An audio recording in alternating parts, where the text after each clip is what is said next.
The morning of January 31st, 1606, broke cold and pale, as if the sun itself was reluctant to witness what would unfold. Frost silvered the rooftops, turning London into a city of bone and ash. Breath hung in the air like ghosts, and in Old Palace Yard, thousands gathered in the icy light. Nobles wrapped in furs, merchants stamping their feet for warmth, beggars pressing close for a glimpse of the day's grim theater. At the heart of it all, the scaffold stood, tall, deliberate, obscene in its craftsmanship. Every beam, every rope, every knot had been prepared not simply to kill, but to dismantle a man in stages, to make his suffering a lesson carved into the memory of all who watched. It was not justice, it was choreography. From the Tower of London came the condemned, dragged on hurdles over the cobblestones. Among them, Guy Fawkes, the Catholic soldier who had carried the match meant to ignite 36 barrels of gunpowder beneath Parliament.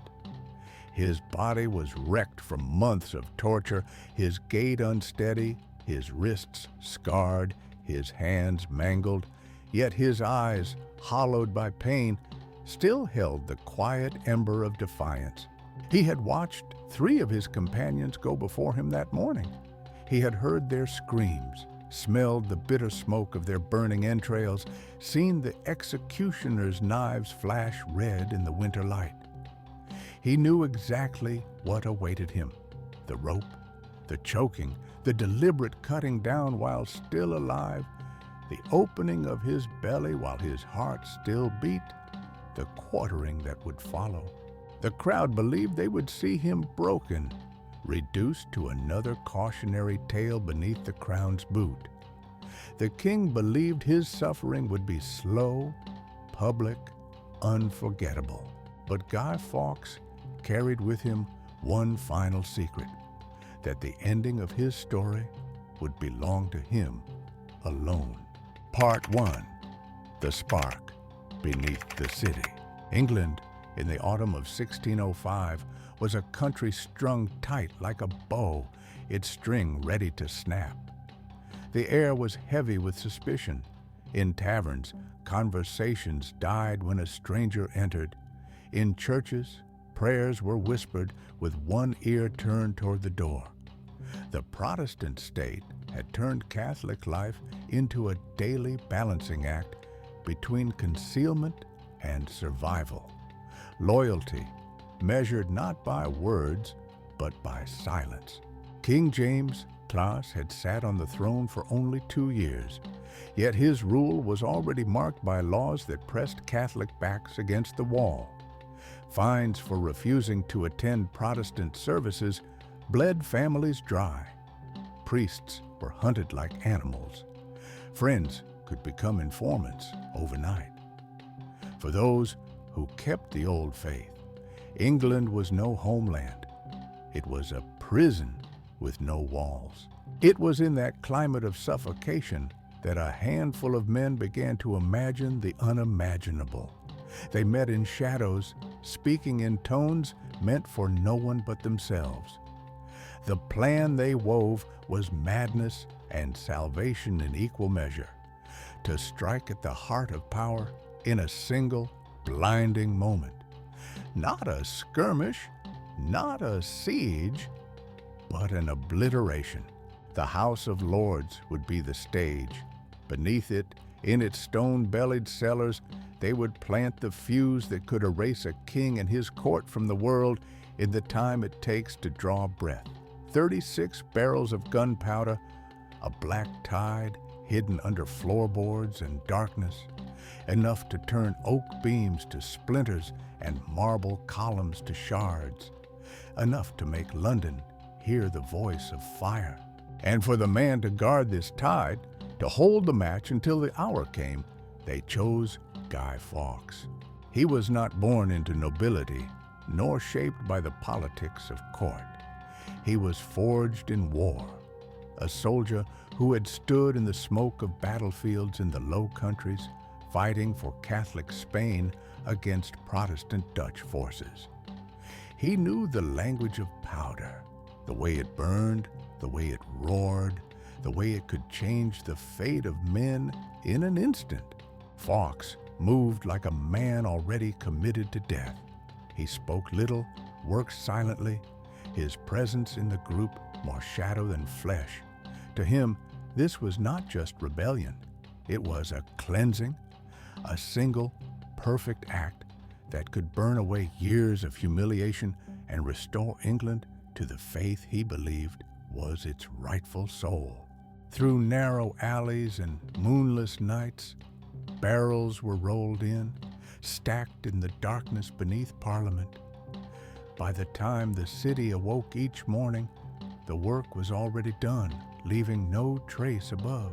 And so, in the cold belly of Westminster, Guy Fawkes waited, with his powder, his match, and the quiet knowledge that when his hour came, London would no longer wake to the same world.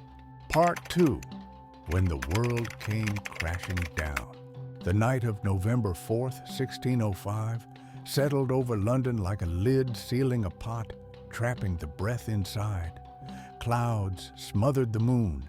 The wind hissed against shuttered windows. The street lamps, little more than trembling pools of tallow flame, swayed and guttered in their cages, casting shadows that writhed on the walls like restless spirits. Along the Thames, the water moved slow and black, swallowing the reflections of the city. Barges rocked in silence. Rats picked their way along the wharves, their claws scratching faintly at the wood. The air smelled of coal smoke, wet stone, and the metallic tang of the river. Beneath the Parliament building, in the cellar where the walls sweated with damp, Guy Fawkes waited. The scent of sulfur and saltpeter clung to the air, an invisible cloud that seemed to hum with potential violence. 36 barrels stood around him, shrouded in shadow, hulking silhouettes with the stillness of sleeping beasts, each one filled with the promise of obliteration. He had been there for hours, motionless, but for the small turns of his head. Every groan of the timbers overhead made his eyes snap upward. Every scurry of a rat across the stone sent his hand brushing against the slow match at his side, a length of cord treated to smolder, patient and deadly, the one thread that connected his living body to the inferno he had prepared. Above, the great clock of Westminster ticked its way toward destiny. When the sun rose, the House of Lords would fill. The king, the lords spiritual and temporal, the bishops, the ministers, the nobles, the whole beating heart of Protestant England gathered in one chamber, and in one sharp breath of flame, they would be nothing but dust and fragments. But the plot had already begun to rot from within. Days earlier, one of the conspirators, Robert Catesby's cousin, soft with sentiment, had penned a warning to a friend who might be among the doomed. A few vague lines on paper, meant to save a life, had instead doomed the whole design. The letter found its way into the hands of those who knew how to read between lines, and then into the king's. And so, in the hours before dawn, the trap began to close. Footsteps sounded in the corridor above, not the aimless shuffle of a night watchman, but the deliberate march of men who had a destination, the kind of tread that told you the decision was already made. The door flew open with a crack of wood on stone. Lantern light stabbed into the darkness, catching the curves of helmets, the glitter of drawn steel. The smell of cold iron rushed in. For a heartbeat, one heartbeat, Fawkes's fingers tightened on the match. He could almost feel the flare, the roar, the sweet, hot breath of release. But then they were on him. Heavy hands crushing his wrists, a boot grinding his knee into the flagstones, his face pressed into the grit so hard he tasted blood and dirt. The search was swift. They found the barrels without effort, row upon row, patient and waiting, like a pack of chained hounds. The room seemed smaller now, crowded with steel and authority. The plan that had taken months to weave lay broken in a single moment, its bones scattered in the cold air. They hauled him into the night. Rope bit into his wrists until the skin split. The city he had planned to turn into smoke stood silent, windows watching like eyes. Somewhere far off, the bells began to ring, deep, urgent, and unrelenting. They were not bells for prayer, they were bells of alarm. By the time he reached the Tower of London, the first machinery of royal justice had already stirred awake. The gates yawned open for him, swallowing him into a place where men did not come to die quickly. The tower was not just stone and iron. It was an art gallery of pain, its chambers hung with instruments that could unravel a human being without ending his life. And Guy Fawkes, bound and silent, was to be its next masterpiece. Part 3. The Sentence of a Traitor. In the England of King James I, high treason was not merely punished, it was destroyed in the body, piece by piece, as a public lesson in obedience. The law did not seek a quick death. It demanded a ritual. For Guy Fawkes, the verdict was inevitable. His confession, dragged out under months of agony, was already written in the warped bones of his wrists and the trembling lines of his tortured signature. The sentence, when read aloud in Westminster Hall, was almost ceremonial in its precision, to be hanged, drawn, and quartered. This was not justice, it was theater, a script perfected over centuries, designed to leave both victim and spectator in no doubt of the crown's power. First came the dragging. The condemned would be tied to a hurdle, a flat wooden frame, and pulled through the streets by horse. They would not walk to the gallows. Dignity had no place here. The cobblestones would shred their clothes and skin, while jeers and garbage rained down from the crowd. The city itself became part of the humiliation.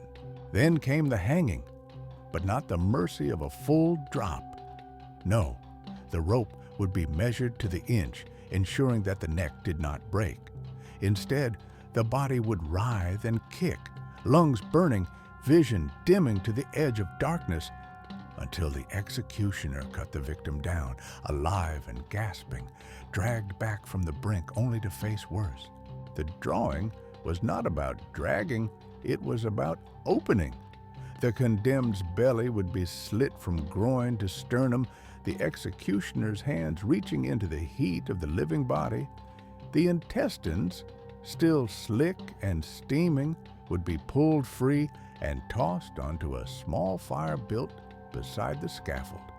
Smoke would curl upward, carrying the scent of death into the winter air. Finally, the quartering. 4 horses would be tethered to the prisoner's limbs, but sinew and bone are stubborn things. Often, it was the axe and the knife that finished the work, severing arms and legs before the heart had stilled. The head would be struck off and placed on a spike above London Bridge, staring down for months on all who passed. The quarters would be sent to other cities, so the warning could travel farther than the voice of the executioner. This was the sentence that awaited Guy Fawkes. Not a single part of it was accidental. Every stage, every cut, every gasp was calculated to be seen, remembered, and feared. And in Old Palace Yard, Carpenters worked for days to build the scaffold high enough so that no spectator, not even the furthest in the crowd, would miss the moment when the king's justice tore a man apart. Part 4. The Falling of the Companions. The morning of January 31st, 1606, was brittle with frost. From the Tower of London, the condemned were brought out in chains, their bodies already hollowed by weeks of hunger and pain. Guy Fawkes rode last, tied to a hurdle, the ropes biting into his wrists. Old Palace Yard had become an arena. Wooden stands had been built for the wealthiest spectators, their coins buying them a clear view of death. Merchants and apprentices jostled for space behind the ropes. Even children clung to their mothers' skirts, eyes wide with a mix of fear and fascination. This was not just punishment, it was London's entertainment. The first to face the scaffold was Thomas Wintour. His steps faltered as he mounted the wooden platform, but his voice, when he tried to speak, was drowned by the jeers of the crowd. The executioner worked with practiced precision. The short rope, the slow choke, the cut down before death. Then the knife. Gasps and laughter mingled as his body was opened, the steam rising in the cold air. When the fire took his entrails, the smell swept through the yard like a foul wind. Next came Ambrose Rookwood, younger, paler, his face twisted with both terror and disbelief that the moment had truly come. He was dealt the same fate, his scream shivering against the winter air before breaking into ragged sobs that ended only when the blade found his throat. Robert Keyes followed, defiant to the last, but defiance could not dull the pain. His cries were sharper, angrier, but no less helpless when his body was reduced to pieces on the scaffold floor. From his place in the line, Guy Fawkes watched it all.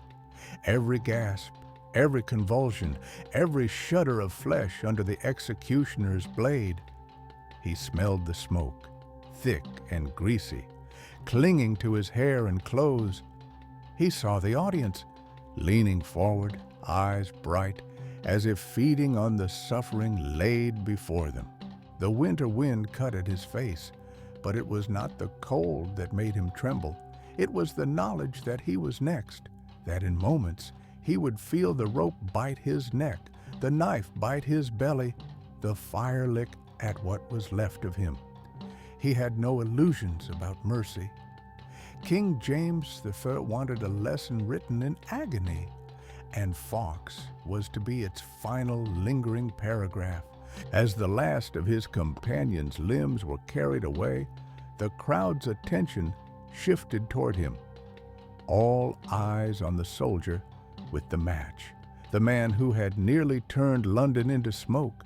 And somewhere deep inside, Guy Fawkes decided, they will not have me alive. Part 5. The Leap. The scaffold loomed before him like the gallows tree of some ancient myth. Dark wood against a bleached winter sky. The rope swayed gently in the wind, an executioner's lullaby. The steps creaked under his weight as Guy Fawkes began the slow climb, each board groaning like it knew this was its part in the play. From below, the crowd surged closer, faces tilted upward, flushed from cold and anticipation. They had waited hours for this moment, the final act of the king's vengeance. Somewhere among them, vendors still hawked hot wine and pies, their voices incongruous against the hush of expectation. The executioner, faceless beneath his hood, adjusted the noose with practiced calm. He didn't need to speak. His work was a ritual he had performed countless times. His hands, gloved against the cold, slid the rope over Fawkes's head and tightened it, finding that cruel balance. Enough to choke, not enough to kill. Fawkes's gaze drifted over the sea of spectators, merchants, beggars, children hoisted onto shoulders, all here to watch him unravel. He thought of the cellars beneath Parliament, the quiet stacks of powder waiting for the spark he had promised them. He thought of the months in the tower, the racks stretching his body to breaking, the manacles biting into bone. He thought of the three men whose screams still clung to the air like smoke. He knew what was coming: the rope, the cut down, the knife, the fire, the axe. A life ended not in an instant, but dismantled in parts. The mind kept conscious to the last, and in that knowledge came clarity. The king might own his body, but not his final breath. He took one step forward. The scaffold shuddered faintly under him. His knees bent. The executioner reached to steady him, but too late. Guy Fawkes leapt. The world tilted. The air rushed past his ears in a single roaring heartbeat. The cobblestones below rose up with merciless speed. There was a sharp, decisive crack, not of wood, but of bone, and all the careful choreography of royal justice shattered in an instant. Gasps rippled through the crowd, breaking the solemn rhythm of the spectacle.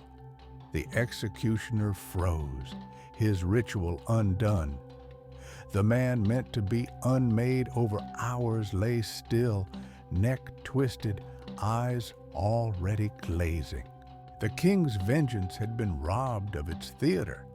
The lesson he had hoped to etch into London's memory had been replaced by something else entirely. A moment of defiance, as swift as it was final.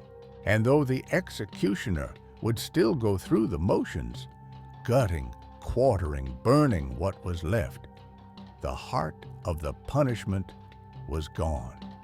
The suffering, the spectacle, the breaking of the man before the crowd's eyes, denied. In leaping, Guy Fawkes had stolen back the one thing they thought they owned completely: the manner of his death. Part 6. Legacy and Symbol. When the body was lifted from the cobblestones, the neck twisted at an unnatural angle. The executioner's work had already been undone. Yet the sentence was law, and law demanded its theater. So before the thousands gathered in Old Palace Yard, they carried on. The rope was placed again, though no breath remained to choke. The blade opened his belly, though no nerve remained to scream. The fire took his entrails, though no eyes remained to watch them burn. His limbs were parted from his torso, and his head was raised for all to see, the face already slack in death. The crowd murmured, not with the satisfaction they had expected, but with something harder to name. Disappointment, perhaps. Respect, even. For though the king's justice had been carried out in form, it had been hollow in spirit. The man had denied them their spectacle. Word of the leap traveled fast. Within days, it was in the taverns and markets, carried along by those who claimed to have seen it themselves. In the retelling, Fawkes was no longer just the failed bomber dragged from a cellar. He was the man who had cheated the king at the scaffold, the soldier who had chosen his own ending. The government tried to frame it differently. Official pamphlets called it cowardice, a final sin sealing his damnation. Ministers thundered from pulpits that it was the act of a traitor unwilling to face God's judgment. But the story slipped their grasp. In the telling and retelling, it began to change shape. Over the decades, the date of November 5th became a ritual of its own. At first, it was a Protestant celebration, bonfires lit to mark the crown's deliverance from Catholic treachery. Effigies of Guy Fawkes burned to cinders as children cheered. His name was spat not spoken. His image was one of defeat, but time has a way of bending symbols. By the 18th century, the religious venom had thinned, and Guy Fawkes' night became more about the fire than the faith. By the 19th, the effigy burning was as much mischief as moral lesson. And by the late 20th, his face, stylized into the mask made famous by V for Vendetta, had crossed into something else entirely. Now, he is worn by protesters from London to Hong Kong, from the streets of Caracas to the steps of the U.S. Capitol. His mustached smile peers out from behind banners and barricades, a sign not of treachery, but of resistance. The man who once stood for the destruction of Parliament now stands for the defiance of any power that grows too large, too certain, too cruel. 4 centuries after his death, Guy Fawkes is no longer in the king's control. His name, his image, his final act belong to the people, claimed and reshaped by each generation to suit its own rebellions. And somewhere in that transformation lies the quiet truth of his leap, that even in the shadow of absolute power, even on the edge of the scaffold, a man may choose the manner of his ending, and in doing so, keep his dignity beyond the reach of the executioner's hand.